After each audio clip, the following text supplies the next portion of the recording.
Hello guys, welcome back to my channel Hendra Swanto. Tesla dipermalukan oleh BYD.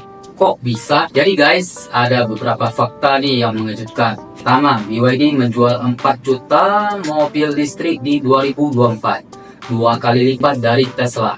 Kedua, Tesla, Ford, dan Toyota berebut menggunakan baterai BYD. Ketiga, Warren Buffett menginvestasikan 232 juta dolar untuk 10% saham BYD. Tapi bagaimana BYD bisa menjadi raksasa EV dunia dalam waktu singkat? Kita akan membongkar strategi cerdas yang membawa BYD menguasai industri ini. Awal mula BYD dari baterai ke mobil listrik. Kisah ini dimulai dari seorang pria yang mungkin belum pernah kamu dengar, Wang Chuanfu. Tahun 1995, Wang Chuanfu, seorang ahli kimia dari Cina, mendirikan BYD Build Your Dreams. Awalnya BYD hanya fokus memproduksi baterai isi ulang untuk ponsel Nokia dan Motorola. Lalu bagaimana BYD bisa masuk ke industri mobil listrik?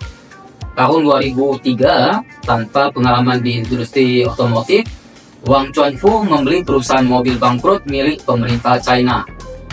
Semua orang menertawakannya. Bagaimana mungkin perusahaan baterai bisa membuat mobil? Tapi Wang Chuanfu punya visi besar. Dia yakin bahwa mobil masa depan akan ditenagai oleh baterai, bukan bensin. Saat itulah miliarder Warren Buffett melihat potensi BYD dan menginvestasikan 232 juta dolar untuk membeli 10% sahamnya. Dari perusahaan baterai kecil, BYD mulai merancang mobil listrik pertama mereka. Strategi China, langsung kuasai mobil listrik. Tapi tunggu dulu, sukses BYD tidak bisa dilepaskan dari strategi besar pemerintah China yang sudah dirancang jauh sebelumnya. 20 tahun lalu, China menghadapi dua masalah besar. Pertama, mereka menjadi importir minyak terbesar di dunia. Ekonomi China berkembang pesat dan permintaan energi melonjak. 70% dari konsumsi minyak China bergantung pada impor yang sangat berisiko terhadap kestabilan ekonomi dan geopolitik. Kedua, industri otomotif didominasi oleh merek asing seperti Toyota, Volkswagen, dan Ford. 80% mobil yang laku di China saat itu adalah merek asing. Teknologi mesin bensin sudah lebih dulu dikuasai oleh Jepang, Jerman, dan Amerika. Jika China tetap mengikuti jalur konvensional, mobil bensin mereka akan selalu tertinggal. Solusi revolusioner, lupakan mesin bensin, kuasai mobil listrik dan buat industri ini dari nol. Maka lahirlah strategi besar China, yaitu dukung riset dan pengembangan EV sejak dini. Investasi besar-besaran dalam produksi baterai, bentuk kebijakan agresif untuk mempercepat adopsi EV. Menguasai industri baterai, kunci keberhasilan BYD. Tahukah kamu, baterai adalah 30-40% dari total biaya produksi mobil listrik. China sadar bahwa kunci untuk menguasai pasar EV bukan hanya mobilnya, tapi baterainya guys. Lalu, apa yang dilakukan oleh China? Mengakuisisi tambang mineral di seluruh dunia dan membangun pabrik penyulingan untuk mengolah bahan baku baterai. Hasilnya, hari ini China mengontrol 100% pengolahan grafit dunia, 75% pengolahan kobar dunia, 60% pengolahan litium dunia. Bahkan jika negara lain menambang bahan bakunya, mereka tetap harus mengirimnya ke China untuk diproses.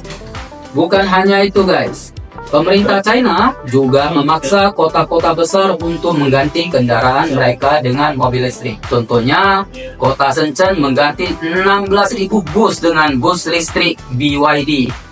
Hasilnya, penjualan dan produksi BYD langsung melejit. Black Battery, senjata rahasia BYD. Tahun 2020, BYD meluncurkan terobosan besar, Black Battery. Apa keunggulannya? Tidak menggunakan nikel dan kobalt yang mahal. Dapat mengisi daya 80% dalam 30 menit. Super aman, bahkan jika ditusuk paku, tidak meledak guys. Saat diuji dalam nail penetration test, kebanyakan baterai EV meledak dan terbakar. Tapi Black Battery tetap utuh. Dunia otomotif pun tercengang. Bahkan Tesla akhirnya mulai membeli baterai BYD untuk model Y buatan Jerman. BYD vs Tesla, perang harga yang mengerikan. Satu hal yang membuat Tesla semakin ketar-ketir, yaitu BYD menjual mobil listrik yang jauh lebih murah. Tahun 2023, BYD meluncurkan Seagull, mobil listrik dengan jarak tempuh 320 km hanya $11.500, di mana harganya hanya seperempat dari Tesla Model 3. Bagaimana BYD bisa menjual mobil seharga itu? BYD mengontrol seluruh rantai produksi, dari menambang dan mengolah bahan baku sendiri, membuat chip dan semikonduktor sendiri, hingga merakit baterai dan motor sendiri. Dengan produksi yang efisien, BYD bisa menjual mobil dengan margin keuntungan hanya $1.200 per unit. Sementara, Tesla harus mempertahankan margin keuntungan $9.000 per unit. Tesla bermain di margin tinggi, sementara BYD bermain di volume besar. Masa depan BYD. Hari ini, BYD adalah kekuatan besar dalam industri EV. Dapat dilihat dari kapabilitas produksi BYD lebih dari 4 juta mobil per tahun.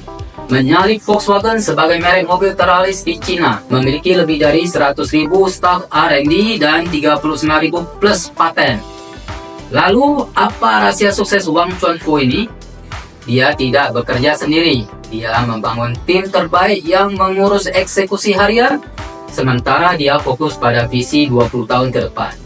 Tesla dulu menertawakan BYD. Sekarang mereka harus berjuang mati-matian untuk bersaing dengan apa yang mereka tertawakan dulu. Menurut kalian guys, apakah BYD akan menjadi raja mobil listrik dunia tahun ini? Ataukah Tesla bisa bangkit kembali? Tulis pendapatmu di komentar ya guys. Thank you.